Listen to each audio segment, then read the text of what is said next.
నమస్తే, నేను మీ కుప్ప పద్మిని. ఇన్నాళ్ళు మీ సపోర్ట్ ని నాకు అందిస్తూ, మీ ప్రేమని నాకు అందిస్తున్న ప్రతి ఒక్కరికి కృతజ్ఞతలు. ఇప్పుడు చూడబోతున్న ఈ వీడియో కూడా ఖచ్చితంగా మీకు ఉపయోగపడుతుంది. లైక్, షేర్ అండ్ సబ్స్క్రైబ్ చేసి మీ ఇష్టాన్ని అలాగే మీ సపోర్ట్ ని నాకు అందించండి. అలాగే ఈ వీడియో పట్ల మీ అభిప్రాయాన్ని కమెంట్ సెక్షన్ లో కమెంట్ చేసి నాకు తెలియజేయండి. నమస్తే, వెల్కమ్ టు అవర్ ఛానల్. నేను పద్మిని. ప్రస్తుతంతో పాటు ప్రముఖ ఆధ్యాత్మికవేత్త, వాస్తు జ్యోతిష పండితులు కేఎస్ఆర్ గారు మనతో పాటు ఉన్నారు. మాట్లాడదాం. సార్ నమస్తే. సార్, లైఫ్ స్టైల్ అనేది ఖచ్చితంగా కష్టాలని కొని తీసుకొస్తుంది అనటంలో ఎటువంటి సందేహం లేదు. కష్టాలను కొని తీసుకొచ్చినా ఆ కష్టాలకు ఫుల్ స్టాప్ పెట్టినా కూడా లైఫ్ స్టైలే మ్యాటర్స్ కదా. మనం ఎలా బ్రతుకుతున్నాము, ఎట్లాంటి లైఫ్ ని లీడ్ చేస్తున్నాము, ఎప్పుడు పడుకుంటున్నాం, ఎప్పుడు తింటున్నాం, ఎంత తింటున్నాం అనే దాని మీద ప్రతి ఒక్కటి రిలేట్ అయింది. అయితే అధిక బరువు అనేది కూడా చాలా మందిని కూడా పట్టిపీడిస్తున్నటువంటి సమస్య. ఒబేసిటీ, అది వయసుతో సంబంధం లేకుండా ఒబేసిటీ ఇబ్బంది పెడుతుంది. మీకు కూడా వస్తుంటాయి కాల్స్?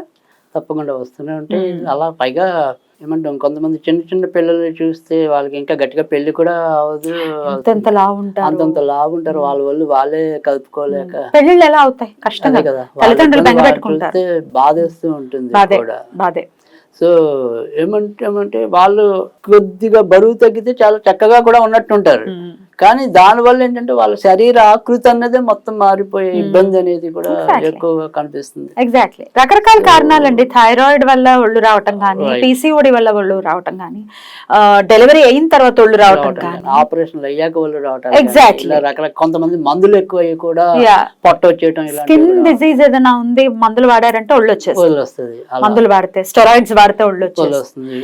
రకరకాల ఎన్నికి కీళ్ళకి సంబంధించిన ఏమైనా నొప్పులు వాడినప్పుడు కూడా ఒక్కోసారి సందర్భాల్లో ఒళ్ళు వచ్చిన విషయాలు కూడా ఉన్నాయి. ఇక తిండి ఎక్కువ కూడా ఒళ్ళు వచ్చేది. ఇంకా లాస్ట్ కేటగిరీ ఇవాళ పిల్లలు ఎక్కువ శాతం ఏంటంటే రోడ్డు మీద జంక్ ఫుడ్ ఇవన్నీ తినటం వల్ల కూడా వస్తాయి. కానీ మనకి ఇక్కడ వాళ్ళకి ఒళ్ళు ఎలా వచ్చిందని కాదు, దానికి అసలు ఎలా తగ్గించి. ఇప్పుడు ఒళ్ళు ఎలాగో వచ్చేసింది, మాకు ఒళ్ళు ఉందండి, మాకు సమస్య అది తగ్గాలి, రకరకాల ఎక్సర్సైజ్లు, రకరకాల డైట్ కంట్రోల్ ఇవన్నీ చేస్తున్నాం, మరి ఏం చెయ్యాలి? ఆస్ట్రాలజీ చెప్తుందా అండి వీళ్ళు? అంటే దేనికైనా ఇప్పుడు మనము ఆస్ట్రాలజీని సరైన పద్ధతిలో వినియోగించుకుంటే పరిష్కారం లేకుండా అనేది ఉండదు. టాపిక్ అయినా సో దాన్ని మనం అనలైజ్ చేసే విధానంలో ఉంటుంది. అంటే ఇక్కడ మనకి ఏం చెప్పింది అంటే, ఇక్కడ గురుడు జనరల్గా ఎక్కడ ఏ రాశిలో ఉంటే ఆ రాశిలో వాళ్ళకి లావు ఉంటుంది. గురువు వల్లనే జనరల్ గా అధిక బరువు కానీ అధిక బొల్లు కానీ ఏదైనా సరే, అంటే ఇప్పుడు నాకు తల ఎక్కువ ఉంది అనుకోండి, అంటే నా తల స్థానంలో ఎక్కడొక్కడ గురుడు ఉండాలి. సో అందుకని మనం బొమ్మ గీసినట్టు కూడా చెప్పొచ్చు. అందుకే మనం మీకు ఒక సందర్భంలో చెప్పాను, ఏదైనా సరే మనం ఎదురుకుండా మనిషిని పెట్టుకోకపోయినా పలానా గుర్తులు చెప్తే మనకి పోలీస్ స్టేషన్ లో వాటిలో మన సినిమాల్లో చూస్తుంటాం వాళ్ళని బొమ్మ వేస్తూ. గురువు ఉంటే మన గురువుని బట్టి కూడా బొమ్మ. అందుకే వీడికి ఇక్కడ ఈ జబ్బలు ఎక్కువ ఉంటాయండి అని చెప్పచ్చా? ఎట్లా అండి, మేషన్ లో గురువు ఉంటే ఎట్లా ఉంటుంది? తల కదా, తల వెడల్పుగా ఉంటుంది అని చెప్పచ్చు. వృషభంలో అంటే గొంతు ఎక్కువ ఉంటుంది అని చెప్పచ్చు. సో హృదయం మీద అంటే మిథునం ఉంది అంటే కనుక అలా ఉంటుందని. ఇక్కడ ఛాతీ ఎక్కువ ఉంటుంది కర్కాటకంలో అంటే, పొట్ట అయితే సింహం, అలా అన్ని కూడా మనం చెప్పచ్చు. సో అయితే ఇక్కడ అదొకటి. తర్వాత రెండోది ఏంటంటే, మన తిండికి కానీ వాకుకి కానీ వీటికి అన్నిటికీ కూడా రెండో ఇల్లు ప్రధాన కారణం అవుతుంది. తర్వాత మనం రెండో ఇల్లు తీసుకున్నాక ఎనిమిదో ఇల్లు అనేది వీటి తిన్నది అరగించుకుంటాడా లేదా, అది ఇష్టం వచ్చిన పద్ధతిలో వెళ్తుందా ఏంటి అనేది అష్టమాన్ని చూడాలి. సో వాటి నుంచి మళ్ళీ బయటపడతాడా లేదంటే ఎప్పుడైనా లాభమే. అంటే లాభం అనేది ఎప్పుడు కూడా లాభమే. అంటే ఏ విషయానికైనా, అంటే మంచి స్నేహితులు దొరుకుతారా లేదా అనేది కానీ, వీడి వ్యాపారంలో నిలదొక్కుంటాడా లేదా అనేది కానీ, ఆసుపత్రికి వెళ్తే తొందరగా బయటపడతాడా లేదా అనేది కానీ, ఏదైనా సరే లాభం మీద లేకుండా ఏది ఉండదు. సో అందుకని 2, 8, 11 స్థానాన్ని పరిశీలించి కూడా వాడు రోగానికి మందేయచ్చు. కానీ గురుడు బట్టి ఏంటంటే, అది ఏ జాతకానికైనా సరే గురుడు పలానా స్థానంలో ఉన్నాడు అంటే ఖచ్చితంగా వీడికి పలానా ఒంటి తీరు అక్కడ లావు ఉండి ఉంటుంది, లేదా అక్కడ సన్నం ఉండి ఉంటుంది. అంటే శని ఎక్కడైతే ఉంటాడో అక్కడ సాధారణంగా బలహీనం ఉంటుంది.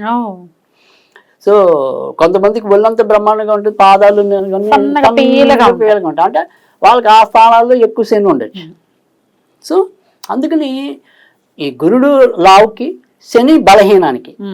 వీళ్ళిద్దరు ప్రతీక. చక్కగా నైస్ గా స్లిమ్ గా కొంతమందిని అంటే చూస్తారు. అది జనరల్ గా శుక్రుడు ఉంటే సౌందర్యవంతులు అవుతారు. జనరల్ గా శుక్రుడు సరైన పద్ధతిలో ఉంటే చంద్రుడు కూడా దానికి తోడైతే చాలా మంచి. కొంతమందిని చూస్తామండి, వాళ్ళ ఏజ్ అని కూడా చెప్పలేం మనం, రైట్. ఎంత చక్కగా స్లిమ్ గా ఏం తింటారా వీళ్ళు. కొన్ని కొన్ని లగ్నాలు బట్టి కూడా చెప్పండి. ఇప్పుడు కన్యా లగ్నం అనేది పేర్లోనూ అది ఎప్పుడు కూడా కన్యలాగానే ఉంటారు. వాళ్ళ మగాలైన ఒక రకమైన బ్యూటీతో ఉంటారా? బ్యూటీ ఉంటుంది, లేదా సున్నితత్వం ఉంటుంది. రైట్. సో అంత తొందరగా ఏమంటాం ముసలితనం రాదు, వృద్ధాప్యం. అదే శని చెడిపోయి ఇది మనం కొన్ని కొన్ని సందర్భాల్లో చెప్పుకోం, వాళ్ళ వయసుకు మించి ఎక్కువ ముసలిగా కనబడ్డారు అనుకోండి, ఖచ్చితంగా అక్కడ ఎక్కడో శని ఉండే ఉంటాడు. రైట్. అయితే గురువు ఉంటే లావని అంటున్నారు, శని ఉంటే బలహీనం అంటున్నాం. గురు శనులు కలిసి ఉంటే అది గురువు శని అంటే సమానంగానే తీసుకోవాల్సి వస్తుంది. కాకపోతే దాంట్లో అక్కడ మీకు అలాంటి ప్రశ్నలు వచ్చినప్పుడు సమాధానం చెప్పగలిగేది ఓన్లీ కేపీ. అంటే ఇక్కడ గురుడు సపోజ్ మనం మీరు చెప్పిన పద్ధతిలో గనక తీసుకుంటే, ఒక మేనం ఉందనుకోండి, మేనంలో అక్కడ శని నక్షత్రం ఉంది, గురుడు నక్షత్రం ఉంది. సో అదేమిటి ఎక్కడైనా అలానే కదా ఇంచుమించుగా ఉండేది. నేననేది మీనంలో కలిసి అని అంటున్నారా? మీనంలో కలిసారు అనుకోండి, అక్కడ శనికి శని సొంత నక్షత్రం, అవును, గురుడు సొంత నక్షత్రం కూడా ఉంది. అలా అన్ని రాశుల్లో ఉండదుగా. సో అలా నేననేది ఇప్పుడు ఏమంటారు, కర్కాటకంలో కూడా ఉంటుంది, పునర్వసు ఉంటుంది, పుష్యమి ఉంటుంది. అదే నేను అలా కొన్ని కొన్ని అలా ఉన్న చోట అప్పుడు కొద్దిగా మనకి పరీక్ష చేయటం అనేది. అంటే ఇప్పుడు సపోజ్ శని నక్షత్రంలోనే ఉన్నాడు, గురుడు నక్షత్రంలోనే ఉన్నాడు, అప్పుడు మరి ఛార్జ్ ఎక్కువ ఉందని చెప్పాలా తక్కువ ఉందని చెప్పాలి కదా. అది అప్పుడు దాన్ని బట్టి ఏం చేస్తామంటే ఎవరు ఏ డిగ్రీస్ కి ఎక్కువ ఉన్నారు అనేది చెప్తాం. సో అలా అన్నిటికీ పరిష్కారం చూపించగలిగేది అనేది మేమనేది అది అంటాం. కృష్ణమూర్తి పద్ధతి అనేది అక్యురేట్ గా చెప్తాం మేము చెప్తాం. సో దాన్ని అలా అందుకే తొందరపాటు అనేది కొన్ని కొన్ని సందర్భాలు అంటే మనం సూక్ష్మంగా పరిశీలన చేయాల్సినవి అయితే కనుక ఎప్పుడు కూడా తొందరపాటు పనికిరాదు. సో అక్కడ మాత్రం కొద్దిగా మనం పేషెన్స్ గా, అంటే ఇలాంటి ప్రశ్నలు జనరల్గా మన అడగరు. అసలు నేనండి మనకి జాతకాలకు వచ్చినప్పుడు వాళ్ళకి వచ్చింది అంతవరకు ఏముంటాయి, వాళ్ళకి బర్నింగ్ ప్రాబ్లమ్స్ ఏవైతే ఉన్నాయో ఇప్పుడు నేను అడగడానికి గల కారణం సబ్జెక్ట్ కూడా తెలియాలి మనకి. ఊరికి ఏదో గంగిరెద్దుల్లా తల ఊపడం కాదు కదా, నేను తెలుసుకోవాలన్న ఉత్సుకతోటే మిమ్మల్ని అడగడం. ఇందుకే మరి ఈ సమస్యకి ఏమిటి పరిష్కారం, ఉందా పరిష్కారం? ఇక్కడ మనం ఎప్పుడైనా సరే అంటే ఇందాక మనం చెప్పుకున్న దాంట్లోనే మీకు కొంతవరకు అర్థమై ఉంటుంది. అంటే ఇక్కడ శని గనక ఉంటే ఉన్న పొట్ట కొవ్వు కరుగుతాయి అనేది. ఎందుకంటే శని అంటేనే ఎంతో కొంత మనల్ని కష్టపెట్టేవాడు. సో ఎప్పుడైతే కష్టం ఉంటుందో ఖచ్చితంగా బలహీనం అవుతాం. సో ఇక్కడ ఆరోగ్యమైన బలహీనత కావాలి, రోగం వచ్చి బలహీన వస్తే ఉపయోగం లేదు. కరెక్ట్. సో ఆరోగ్యపరంగా బలహీనం కావాలి కాబట్టి మన ఒళ్ళు సమానమైన స్థాయిలో ఉండాలి. కాబట్టి మీకు ఖచ్చితంగా శనిని ఆరాధించాలి. శనిని ఆరాధించటము అంటే కనుక మనం ఖచ్చితంగా ఏం చెప్తామంటే కనుక కాలభైరవుని చెప్తాం. సో ఈ కాలభైరవుడి అంటే కాలభైరవుడి యొక్క మంత్రాలు ఏవైతే ఉంటాయో కనీసం 108 రకాల మంత్రాల పైనే మనకి ఇటు కొత్తాలం పీఠాధిపతి గారు కూడా చెప్పి ఉన్నారు. తర్వాత మనం మొదటి నుంచి చాలా వీడియోల్లో గత వీడియోల్లో కూడా ఈ కాలాన్ని పరిపాలించేది కాళికాదేవి ఆడమ్మ అయితే, మగదేవత అయితే కనుక కాలభైరుడు అనే చెప్తున్నాం. సో పైగా శని కంట్రోల్లో ఉండాలి అంటే కనుక కాలభైరవుడిని పూజించడం అనేది, అంటే పాత రోజుల్లో మనం ఆంజనేయుడు కూడా చెప్పి ఉన్నాము, కానీ ఇప్పుడైతే ఎక్కువగా కాలభైరవుడికి సంబంధించి చేయటం అనేది ఉంది. సో అందుకని ఇక్కడ కాలభైరవుడి యొక్క మంత్రాన్ని మనం పఠించాలి. అలాగే ఏదైనా సరే శనికి డైరెక్ట్గా చేయాలి అనుకుంటే కనుక శనివారాల పూట కొద్దిగా మనము శనీశ్వరుడి దగ్గర కొద్దిగా నువ్వులు నివేదన చేస్తూ ఉండటం మధ్య మధ్యలో. కానీ బేసిక్గా మనం చదవాల్సిన మంత్రం అయితే కనుక ఇదే కాలభైరుడు. ఆ కాలభైరుడు మంత్రం ఏంటి అంటే కనుక జూమ్ హూమ్ జూమ్ హూమ్ బం కాలభైరవాయ శరీర స్వరూపాయ నమః. జూమ్ హూమ్ భం కాలభైరవాయ శరీర స్వరూపాయ నమః. శరీర స్వరూపాయ నమః. రైట్. ఇది చాలా మంచి మంత్రం. దీన్ని పఠించటం అనేది ఇది ఏదైనా సరే ఎప్పుడైనా సరే కాలభైరవుడు కాబట్టి ఆయనకి అష్టమి బాగా ఇష్టమైనది కాబట్టి అష్టమి రోజు కానీ మొదలు పెట్టుకోవచ్చా? రైట్. శనివారం కానీ ఆ రోజు మొదలెట్టి మనం ఏది చెప్పినా 40 రోజుల్లో 90 రోజుల్లో చెప్తాం.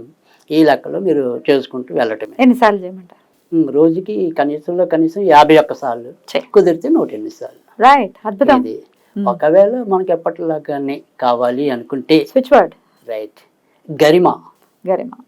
సో ఇది పఠించడం అనేది గరిమ కూడా సన్నగా ఉండడానికి దోహదపడుతుంది. రైట్, మన గరిమినారు సరిగ్గా ఉంటుంది. Beautiful sir. అయితే కాలభైరవుడు అన్నారు కాబట్టి కాలభైరవ అష్టకాన్ని కూడా ప్రతినిత్యం చదువుకోవటము వినటం లాంటివి చేస్తే తప్పకుండా కాలభైరవుడికి సంబంధించింది ఏ ఆరాధన అయినా సరే అంటే ఇక్కడ మనము ఇందాక చెప్పాము ఆయన ఏదైతే మనకి వివిధ మంత్రాలు ఉన్నాయో అన్నిటికీ కూడా ఉంది. అంటే స్వర్ణాకర్షణ భైరవ మంత్రం అని చెప్పి పాత రోజుల్లో దాన్ని సాధించే మనం ఇచ్చిన ఇనప పెంకునైనా వాళ్ళు బంగారం చేసేవారు. సో యక్షిణ సాధనలు అన్నింటిలో కూడా భైరవుడు ఉంటాడు యాక్చువల్గా. సో భైరవుడు అంటే మనకి అష్టభైరవులు కదా, 8 రకాల భైరవులు ఉంటారు. ఉన్మత్త భైరవ అని, రురు భైరవ అని, అసితాంగ తెలుప నలుప కాదు, ఆరోగ్యవంతమైనటువంటి శరీరం వాళ్ళకు ఉండాలి అని కాలభైరవుడే కేర్ ఆఫ్ అడ్రస్ అని చెప్తున్నారు. అద్భుతం సార్, చాలా చాలా చక్కగా వివరించారు. చాలా అవసరమైనటువంటి విషయం. కృతజ్ఞతలు సార్. నమస్తే.